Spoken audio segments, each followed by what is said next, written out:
Exactly. Like you said, very difficult case. No DNA, no physical evidence, no confession, which is something that they tried really hard to get.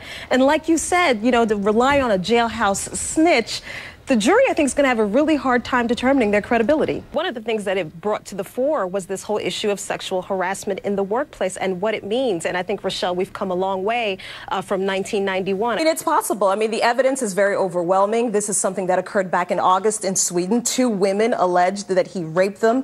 This is very serious. Timings. Well, apparently they used undercover agents, Brooke, and I think you know, typically this is something that law enforcement does when they are trying to get to the bottom of a criminal case. I could certainly see how there are going to be some challenges to this, Brianna. I mean, we do have a Fourth Amendment right against unreasonable search and seizure.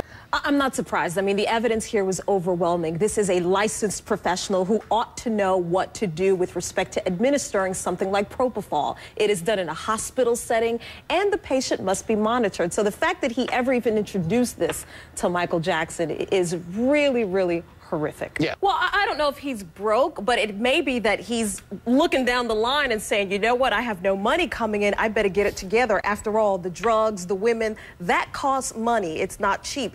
Well, I think you'd still be looking at invasion of privacy, though I think from a defense perspective, at least his roommate would have a viable defense because he lived there. That was also his dorm room. So you'd have to say that he could videotape anything going on in his room. But I think what makes this case particularly worse is the fact that it was broadcast on the internet. It's very difficult to say that it was foreseeable that this young man would kill himself as a result of this broadcast. So I don't see any sort of manslaughter or murder-related charges being attached to this. I think that the fact that Jim wrote the letter, even if someone may have drafted it for him, and that the letter was sent, indicates that he really is remorseful and he really at least understands what the family is going through. You know, Ryan, I agree with you. When I heard that, I was like, I'm sorry, what was that question and what was that answer? I couldn't believe the exchange.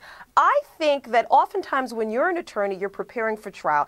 It's a lot of work, and oftentimes you painstakingly go through a question, answer, preparation, and it could be that this is just her normal way of questioning chief medical examiners.